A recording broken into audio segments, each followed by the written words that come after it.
সংগঠনেৰ কাক বিচাৰি আছে, কংগ্ৰেছে কাক বিচাৰি আছে তাত চাব লাগিব যে তাত কিমান পাৰ্চেণ্ট কংগ্ৰেছী মানুহ আছে ফৰিদুলৰ তাত, আৰু ডক্টৰ আসিফ নাজৰৰ লগত কিমান পাৰ্চেণ্ট মানুহ আছে। লাহৰীঘাট সমষ্টিৰ ৰাইজে জানে সি কেনেকুৱা কংগ্ৰেছী হয়। 2026 ইতিমধ্যে নিৰ্বাচন সমাগত, যিহেতু বিধানসভা নিৰ্বাচন সমাগত হৈছে, দেখা গৈছে যে প্ৰতিটো সমষ্টিতে প্ৰাৰ্থী যি প্ৰত্যাশী ভিৰ চলিছে। আৰু সমান্তৰালকৈ ক'ব লাগিব যে মৰিগাঁও যি লাহৰীঘাট সমষ্টি আছিল, সেই লাহৰীঘাট সমষ্টিটো এতিয়া একাংশ নেতাই হঠাৎ পৰিভ্ৰমী চৰাইদেউ আহি পৰিছে। আৰু যিহেতু লাহৰীঘাট সমষ্টি বিগত বহু বছৰ ধৰি কংগ্ৰেছৰ দখলত আছে, যদি চোৱা যায় ডক্টৰ আসিফ নাজাৰৰ নেতৃত্বত ইতিমধ্যে যোৱা 5টা কাল তেওঁলোকে সমাপ্ত কৰিছে, আৰু সুন্দৰভাৱে কৈছে যে তেওঁলোকে যথেষ্ট কাম কৰিছে, উন্নয়নমূলক কাম কৰিছে, আৰু কেনেধৰণৰ আন্তঃগাঁথনি কৰিছে, কেনেধৰণৰ উন্নয়ন কৰিছে, আমি তাৰ সবিশেষ জানিবলৈ আমি চেষ্টা কৰিম। যিহেতু জিলা কংগ্ৰেছৰ যি মুখ্য কাৰ্যালয় মৰিগাঁও যি কাৰ্যালয়, সেই মৰিগাঁও কাৰ্যালয়ৰ সন্মুখত ইতিমধ্যে লাহৰীঘাটৰ তেওঁলোকৰ একাংশ ব্যক্তি আছে, কংগ্ৰেছৰ একাংশ নেতৃবৃন্দ আছে। আমি তেখেতৰ সৈতে কথা পাতিম, লাহৰীঘাট ৰাইজৰ সৈতে কথা পাতিম, আচলতে কেনেধৰণে কি হৈছিল গোটেই ঘটনাটো, আচলতে উন্নয়ন কেনেকুৱা হৈছে, লাহৰীঘাটৰ এইবাৰ কোনজন বিধায়কে এইবাৰ তেওঁ জিকিব, বা কোনজন বিধায়কৰ নেতৃত্বত পুনৰ তেওঁলোকে লাহৰীঘাট সমষ্টি গঠন কৰিব, আৰু তাৰপিছত কেনেধৰণৰ উন্নয়ন হ'ব বা কেনেধৰণৰ উন্নয়ন হৈছে আমি জানিবলৈ চেষ্টা কৰিম। পোনপ্ৰথমে N24 আছামক ধন্যবাদ জ্ঞাপন কৰিছোঁ যে আজি আপোনালোকে আমাৰ লাহৰীঘাট বিধানসভা বা লাহৰীঘাট সমষ্টিৰ কাৰণে যিখিনি কথা মানে সুধি আছে, চাওক আজি লাহৰীঘাট সমষ্টিত ক'ব গ'লে যে ডক্টৰ আসিফ নাজাৰ এনেকুৱা এজন ব্যক্তি, যি ব্যক্তি নেকি লাহৰীঘাট সমষ্টিত বহুত সময় দিয়ে, বহুত কষ্ট কৰে। যে আজি ক'ব গ'লে যি ৰাস্তা ঘাটৰ যি অৱস্থা আছিলে আমাৰ তাত, সেইখিনি কাম বহুত কষ্ট কৰি সি কৰিছে, বহুত কষ্ট কৰিছে, আৰু এতিয়াও মানে লাগি আছে, যিমানখিনি পাৰে মানুহক সহায় কৰি থাকে, মানুহৰ আপদ বিপদত যিমানখিনি কৰিব লাগে কৰি আছে।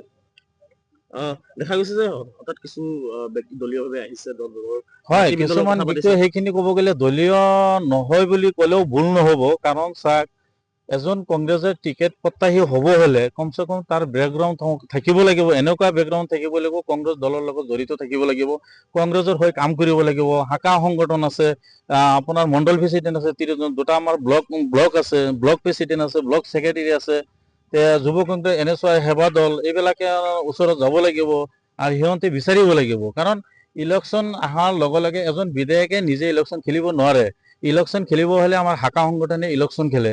গতিকে যিজন ফৰিদুল ইছলাম, যিজন ডক্টৰ হিচাপে এখেত ভাল, সেইটো স্বীকাৰ কৰোঁ, গতিকে পলিটিকেল হিচাপে তেখেতক আমি যথেষ্ট উন্নয়নমূলক কাম কৰিছে, আৰু ফৰিদুল ইছলাম ডক্টৰ হিচাপে ভাল এজন ব্যক্তি, সেইটো ঠিকেই আছে।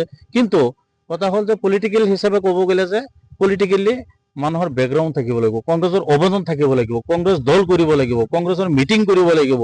গতিকে ফটককৈ এই আহি পেলাই যে এটা টিকেট মানে লৈ যাব, এইটো মানে ইম্পচিবল, নট পচিবল। একাংশ সমৰ্থকে আসিফ নাজাৰৰ ফটো একাংশ এআইৰ দ্বাৰা বনাই তেওঁলোকে ভুৱা প্ৰচাৰ চলাই আছে। হয়, যিখিনি মানুহ হেৰি কৰি আছে, অৰিজিনেলি এখেত বিৰোধী মানুহ হয়, AGPৰ আছে, BJPৰ আছে, আজিলৈকে ৰাজীৱ ভৱন কি বস্তু দেখা পোৱা নাই, কংগ্ৰেছৰ পাৰ্টি অফিচ মৰিগাঁৱৰ কি বস্তু দেখা পোৱা নাই, নতুন কিছুমান মানুহ এনেকুৱা দেখা পাই আছে জীৱনত মানে কংগ্ৰেছ কি বস্তু, ভোট কি বস্তু মানে দি পোৱা নাই, সেইবিলাক ব্যক্তি আহিছে আৰু যাব, তাত মানে অহা যোৱাৰ সময় যিখিনি মানে সেইখিনি হ'ব, সেইখিনি আৰু কংগ্ৰেছত থকা বুলি মই মানে তেনেকুৱা নাভাবো যে এইবিলাক থাকিব বুলি। টিকেট এটা প্ৰত্যাশী 2-3জন হ'ব পাৰে, যিজন হাইকমাণ্ড আছে, হাইকমাণ্ডে চিন্তা কৰি চাব যে সংগঠনে কাক বিচাৰি আছে, কংগ্ৰেছে কাক বিচাৰি আছে, তাত চাব লাগিব যে তাত কিমান পাৰ্চেণ্ট কংগ্ৰেছী মানুহ আছে ফৰিদুলৰ তাত, আৰু ডক্টৰ আসিফ নাজাৰৰ লগত কিমান পাৰ্চেণ্ট মানুহ আছে। ডক্টৰ আসিফ নাজাৰৰ লগত যিখিনি মানুহ আছে 100% কংগ্ৰেছী, আজি বুকু ফুলাই আমি ক'ব পাৰোঁ এইখিনি কথা, কিন্তু ডক্টৰ ফৰিদুল ইছলামে এইখিনি কথা ক'ব নোৱাৰিব যে তাৰ লগত 100% কংগ্ৰেছী মানুহ আছে বুলি ক'বই নোৱাৰিব, যিহেতু 95% মানুহ AGP, UDF, BJP দলৰ মানুহ লৈ পেলাই এইবিলাক মানে তাল বাহানা বিকোবাওনা চলাই আছে। গতিকে ডক্টৰ আসিফ নাজাৰ আমি সকলো ৰাইজে বিচাৰিছোঁ, হাইকমাণ্ডৰ ওচৰত আমি এইখিনি মানে প্ৰাৰ্থনা জনাওঁ যাতে আমাৰ ডক্টৰ আসিফ নাজাৰক টিকেট দিয়ে, বিপুল ভোটত লাহৰীঘাট সমষ্টিত কমচে কম ক'ব গ'লে 50,000 অধিক ভোটত জয়লাভ কৰিব ডক্টৰ আসিফ নাজাৰে। লাহৰীঘাটত আগতো ডক্টৰ নজৰুল মিনিষ্টাৰ আছিলে, এখেত যোৱা 25টা বছৰ আছিলে, লাহৰীঘাটত এনেকুৱা সংগঠনৰ মজবুত কৰি থৈ গৈছে, আৰু যোৱা 5 বছৰত আমাৰ ডক্টৰ আসিফ নাজাৰ আছিলে বিধায়ক হিচাপে। গতিকে আমি এইবাৰো ডক্টৰ আসিফ নাজাৰক বিচাৰোঁ, কাৰণ সেইকাৰণেই বিচাৰোঁ, যুৱ নেতা ক'ব গ'লে যি কষ্ট কৰে মানুহৰ সুখ দুখত মানুহে মৰিলেও বিপদত পৰিলেও যিমানখিনি ঘূৰে সমষ্টি ক'ব গ'লে অপ্ৰিয় হ'লেও সত্য কথা সেইখিনি ক'বই লাগিব। অসমত চাগে এনেকুৱা যুৱ নেতা চাগে ওলোৱা নাই। আৰু সেইকাৰণে আমি এখেতক ভাল পাওঁ, যিহেতু আমাৰ সমষ্টিত বিৰোধী দলৰ বিধায়ক হিচাপে যিমানখিনি কাম কৰিছে তাত মানে আমি সন্তুষ্ট। আৰু কিছুমান কাম কৰিবলগীয়া আছে। এজন বিৰোধী বিধায়ক হিচাপে গোটেইখিনি কাম একলগত কৰাটো সম্ভৱ নহয়। গতিকে প্ৰায়খিনি ৰাস্তা বহুত বেয়া বেয়া ৰাস্তা, সেইখিনি কাম হৈছে। আৰু দলঙৰ অৱস্থা যি বেয়া আছিলে আমাৰ ফালে, সেইখিনিও কাম আৰম্ভ হৈছে, অলৰেডি কাম কৰি আছে। হয়, যিহেতু টিকেট প্ৰত্যাশী হ'ব পাৰে মানুহে, কিন্তু এনেকুৱা ব্যক্তি হ'ব লাগে যাৰ নেকি কংগ্ৰেছৰ কিবা এটা অৱদান থাকিব লাগিব, কংগ্ৰেছৰ হৈ কিবা কাম কৰিব লাগিব।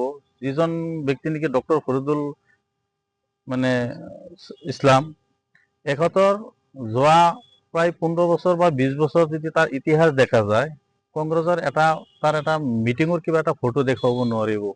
ইভেন কি দেখুৱাব পাৰিব, কিন্তু বিৰোধী দলৰ দেখুৱাব পাৰিব। যেনেকুৱা নেকি যোৱা MP ইলেকশ্যনত আমাৰ প্ৰদ্যুৎ বৰদলৈ ছাৰৰ সময়ত এখেত বিজেপি কৰিছে, স্পষ্ট প্ৰব আছে। সেইগৰাকী প্ৰদ্যুৎ বৰদলৈ এতিয়া লগত আছে, গতিকে এতিয়া হাইকমাণ্ড আছে, বাবৰো বাপ থাকে, গতিকে হাইকমাণ্ডে বিবেচনা কৰিব। আৰু যেহেতু ডক্টৰ ফৰিদুল হুছেইনে যোৱা যিটো বিধানসভাৰ ইলেকশ্যন হৈছিলে, সেই বিধানসভাৰ ইলেকশ্যনত ফৰিদুল ইছলামে নিৰ্দলীয় ছিদ্দিক আহমদক লৈ ইলেকশ্যন খেলি আছে।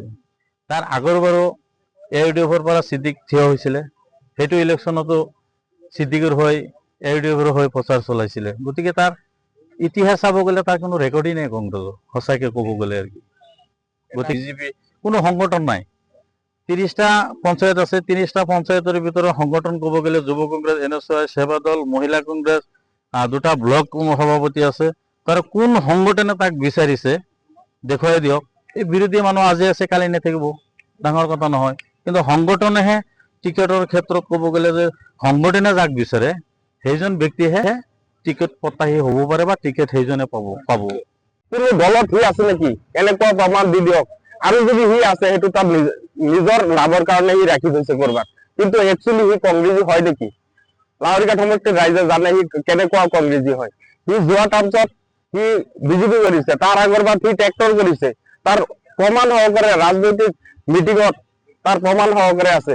আজি কংগ্ৰেছৰ প্ৰত্যেকটো ডক্টৰ আছিফ নজৰ আছে। সেইকাৰণে আমি লাহৰীঘাটৰ ৰাইজৰ হৈ আগন্তুক দিনত আছিফ নজৰকে বিচাৰো। আমি তাৰ বিকল্প আমি নিবিচাৰো, কাৰণ আছিফ নজৰৰ হৈ লাহৰীঘাটৰ যদি কিবা সমস্যা সমাধান হয় তে সি তাৰ থৈ দিয়ে হ'ব, নহলে কোনোদিন নহয়। সেইকাৰণে আমি আছিফ নজৰকে বিচাৰো। আছিফ নজৰ জিন্দাবাদ, আছিফ নজৰ জিন্দাবাদ।